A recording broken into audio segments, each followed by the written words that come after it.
Querida irmã, caro irmão, que nos acompanha nesse grupo de reflexão bíblica São Jerônimo, boas-vindas nesse dia 5 de outubro de 2024. É sábado. Tradicionalmente a Igreja Católica celebra o culto à Virgem Maria nesse sábado, portanto o sábado sempre dedicado à oração especial à Virgem Maria.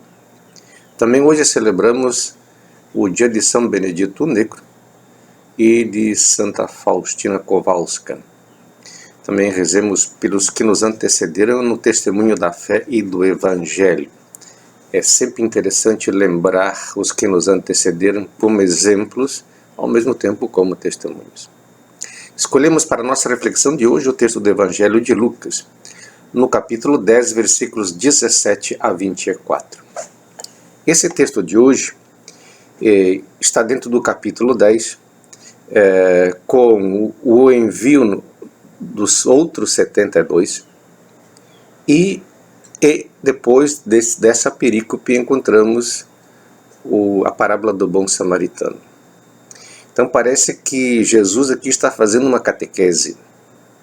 Primeiro envia os 72 e depois os prepara para um outro evento muito importante, que é a leitura e a resposta que ele dá ao fariseu que lhe pergunta quem é o próximo. O texto de hoje, ele é o retorno dos 72, portanto a revisão da missão.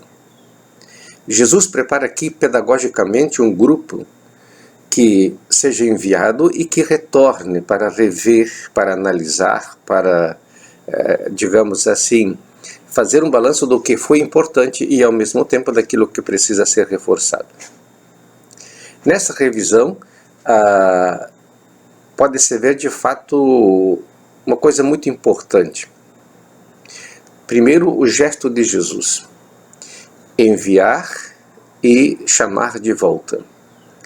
E nessa revisão, ouvir os relatos que eles contam. Nesse relatório que eles fazem, temos 3 tópicos muito importantes.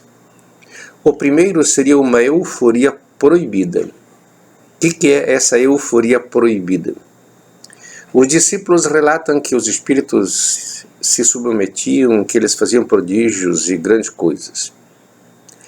E Jesus não elogia esse tipo de comportamento, dessa euforia, porque não é a capacidade da pessoa que deve ser exaltada ou enaltecida, não é o prodígio que a pessoa faz na missão, não são, conversões e outras coisas contabilizadas como grandes efeitos da missão.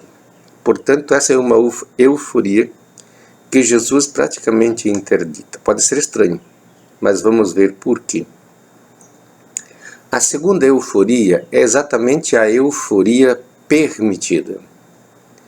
O que é que Jesus permite aos discípulos se alegrarem?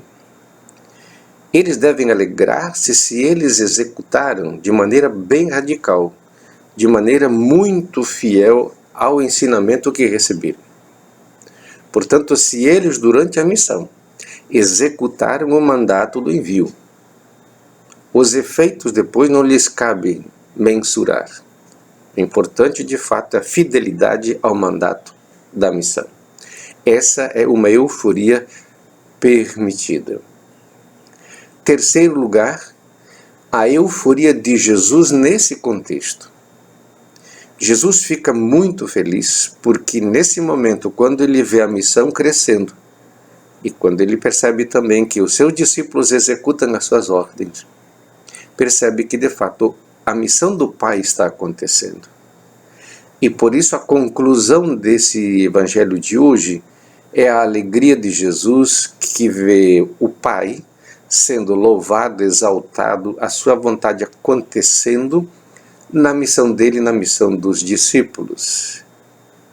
E nisso podemos ver o sentido profundo da missão de Jesus e da missão dos discípulos.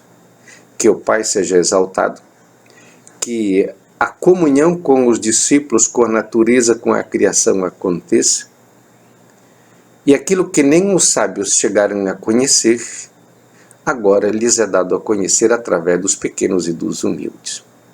É claro que depois vem a parábola do bom samaritano. Então, nesse contexto, o Evangelho de Lucas, que é o Evangelho da misericórdia, é o Evangelho da compaixão, é o Evangelho da antropologia da salvação, se faz acontecer na integração do Pai, do Filho, do Espírito e dos discípulos, dentro desse cosmos que chamamos Terra.